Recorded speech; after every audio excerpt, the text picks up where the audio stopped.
नमस्कार। आप सभी का स्वागत है मेरे YouTube चैनल हम और हमारा हिंदू धर्म पर। और आज की हमारी चर्चा का विषय है करवा चौथ की व्रत कथा। तो कथा प्रारंभ करते हैं। किसी नगर में एक साहूकार था।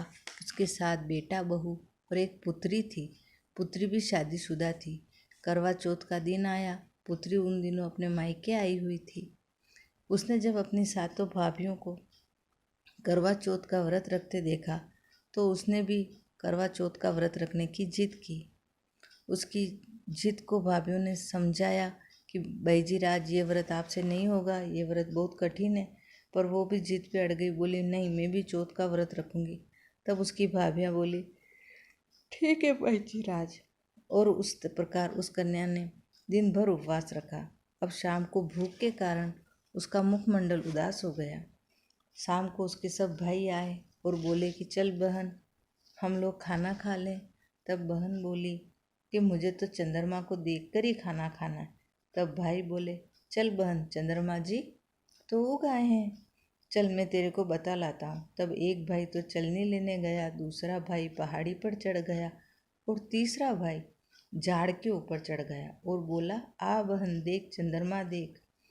यह देखकर ननन अपनी भाभीियों से बोली कि भाभी आप भी भोजन कर लो, चंद्रमा निकल आया।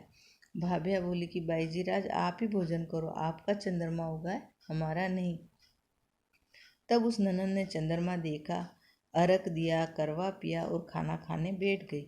अब उसने पहला ही कोड़ लिया तो सिर का बाल आया, दूसरा कोड़ लिया तो छींक आई और तीसरा कोड़ लिया तो उसके पति के मरने की खबर आई। तब उसकी माँ ने कहा कि हे बेटी, जा मेरी बेटी से जो कपड़ा हाथ में आए वही पहनकर अपने ससुराल चली जा। अब उसकी बेटी ने पेटी में हाथ डाला तो हाथ में सफ़ेद घाघरा ओढ़नी हाथ में आई। अब वो बेचारी क्या करती, वो तो वही पहनकर ससुराल के लिए निकल पड़ी। रास्ते में जो मिलता उसके पाँव छूती गई।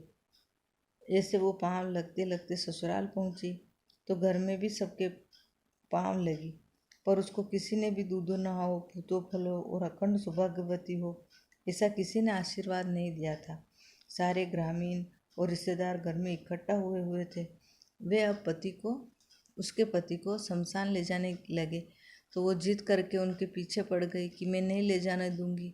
अब ऐसे तो घर में मुर्दा रख नहीं सकते, तो वो तो ले जाने लगे। तो वो बेचारी भी रोती बिलखती उनके पीछे पीछे शमशान तक चली गई। वहाँ गई तो वहाँ वो चिता पर उससे लिटाने ना दे और रोने बिलखने लगी। उसकी जिद के आगे वो लोग हार गए और उन्होंने सोचा कि चलो यहीं पर एक झोपड़ी बनाकर इसको यहीं छोड़ देते, मुर्दे के साथ रात को अपने आप डर लगेगा तो घर लौट आएगी। और ऐसा विचार कर रिश्तेदारों तथा ग्रामीण जनों ने वहाँ एक छोटी सी झोपड़ी बनाई और मुर्दे को उसमें लिटा दिया। अब वो वहीं पर रहने लगी। ऐसा करते करते वापस करवा चौथ का दिन आया और उस दिन अप्सरा स्वर्गलोक से धरती पर करवा चौथ का व्रत करने आई। तो उसने जब उन्हें ऐसा करते देखा, उस विधवा स्त्री ने जब उन अप्सराओं को ऐसा करते देखा तो उसने कहा कि आप मत करो ये व्रत, मैंने भी ये व्रत रखा था और मेरा पति मर गया। तब अप्सराओं ने उसके भोलेपन पर हंसते हुए कहा कि हे नारी, तेरा तो व्रत ही भंग किया हुआ था। तूने तो अपने भाई के रचे गए चंद्रमा के दर्शन किए थे और उन्हीं को अर्घ दिया था, तो तेरा व्रत तो भंग हो गया था, इसलिए तेरे पति की मृत्यु तो निश्चित थी। अब उसे बड़ा जोरों का पश्चाताप हुआ। उसने उनसे अब रास्ता पूछा कि मुझे कोई उपाय बताओ जिससे मेरा पति जीवित हो। तो उसने कहा कि तू यूँ कर, आज से चौथ माता का व्रत शुरू कर।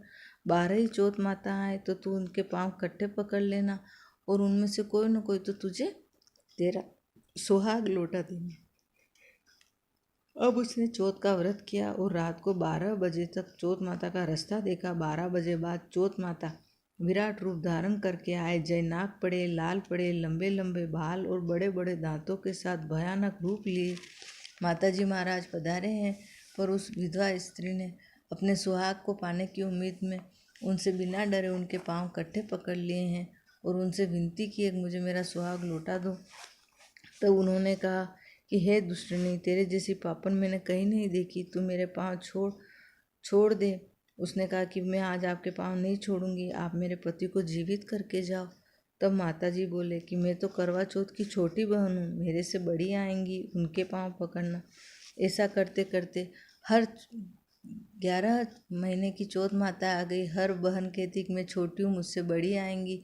और ऐसे करते करते 11 महीने बीते। 11 महीने बीतने पर जो चौथ माता आई, तब उसने उनके भी पांव कट्टे पकड़ लिए। वो भी बड़े गुस्से में, क्रोधित और भयानक रूप में थे। वो उन्होंने भी उससे यही बात कही कि कर गई कि करवो लेवे, सात भाई की बहन करवो लेवे, बिन भाई करवो लेवे, धनी भुकाली लागे करवो लेवे, डूंगर में दूब लगाइन करवो लेवे, भरत भागने करवो लेवे। वो बोली कि माता जी मेरे से गलती हो गई, मुझे क्षमा कर दो, मुझे मेरा सुहाग लौटा दो। और वो ऐसे रोने झींकने लगी और उनके पाँव नहीं छोड़ने लगी, जिद पे अड़ गई। तो माता जी ने कहा तू, मैं इसमें कुछ नहीं कर सकती, तू मेरे से बड़े माता जी आएंगे, मेरी बड़ी बहन आएगी, तो उनके पाँव पकड़ना, और तू दोषी भी उन्हीं की है, तो वही तुझे माफ़ करेंगी और तेरा सुहाग तुझे लौटाएंगी। और ऐसा करते करते अब फिर से करवा चौथ आई है। उसने सिर धोया है, उपवास रखा है, पूजा की है, करवा पिया है, और बैठे बैठे अब वो माता जी की राह देख रही है। रात को चौथ माता आए हैं, बड़े भू भाड़ करते हुए आए हैं, बड़े गुस्से में हैं। तो भी उस स्त्री ने बिना डरे हुए उनके पाँव पकड़े हैं और उनसे अपने सुहाग की भीख मांगी है कि मुझे मेरा सुहाग लौटा दो। तो उन्होंने कहा तू तो बड़े लाड़की है, अपने भाइयों की लाड़की है, और ऐसे खांडे बांडे व्रत करती है, तो मैं तेरा सुहाग तुझे कैसे लौटाऊँ। तो वो अपने आड़िया पड़े हैं, अपने कान पकड़े हैं। वो कहे मैं ऐसी गलती अब नहीं करूँगी, मुझे मेरा सुहाग लौटा दो। तो माता जी ने कहा है कि वाले भाई, तुझे तेरा सुहाग देती हूँ।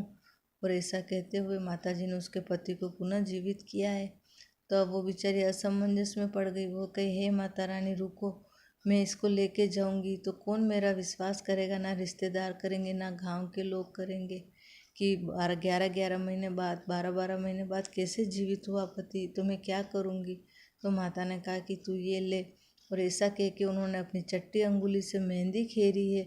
चट्टी अंगुली का थोड़ा सा खून निकाला है, थोड़ा सा अमृत लिया है और एक लोटे में घोल के उसे दिया है कि अगर कोई विश्वास ना करे तेरी बात का, तो अपने पति को लिटाना, उल्टे फेरे ले, उसे लिटाना, उसके उल्टे फेरे लेना और ये जल छिड़क देना, वो मृत हो जाएगा।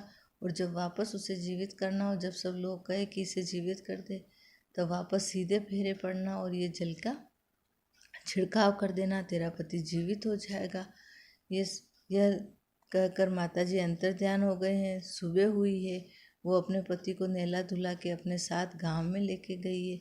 तो गांव के लोग और कहे कि देखो भाई कैसी लुगाई है, कहीं पतो किसको साथ में लेके आई है, देखो कैसा चाल चलन है, 12 महीने शमशान में बिताए और अब ना जाने किसे लेके आई है। ऐसा जब सास ससुर ने भी सुना तो वो भी दौड़े दौड़े घर से आए कि ये किसको साथ में लेके आई है, देखने में तो बेटे जैसा लग रहा है। तो उन्होंने कहा कि हम सब तेरी बात कैसे माने कि 12 महीने बाद जीवित हुआ, 12 महीने में तो लाशें सलगड़ जाए, मुर्दे को पता ही नहीं रहे। तो वो कहे अभी बताती हूँ कि आपका ही बेटा है। और ऐसा करके उसने अपने पति से वहाँ लेटने की विनती की है। वो सोया है, उसने उल्टे फेरे लिए हैं और जल छिड़का है, तो वो मृत हो गया है। तो सभी भाई भौजाई, जेठ जेठानी, माँ बाप सब हाहाकार करके कहे कि नहीं भाई, तू तो पतिव्रता नारी है, तो अपने पति को वापस जीवित कर दे, हमारा लाल हमें लौटा दे। ऐसा सुन कर के वापस उस स्त्री ने सीधे फेरे लिए हैं अपने पति के और उसके ऊपर वो अमृत जल छिड़का है, जिससे कि उसका पति जीवित हुआ है। हे करवा चौथ माता, उसको पहले बताया वैसा किसी को ना बताना, सबका सुहाग अजर अमर रखना। कहानी सुनने वाले, कहानी कहने वाले, आगे हुंकारा पढ़ने वाले, सबका मान रखना। आपको मेरी वीडियो कैसी लगी प्लीज़ कमेंट बॉक्स में ज़रूर बताइएगा। Thank you.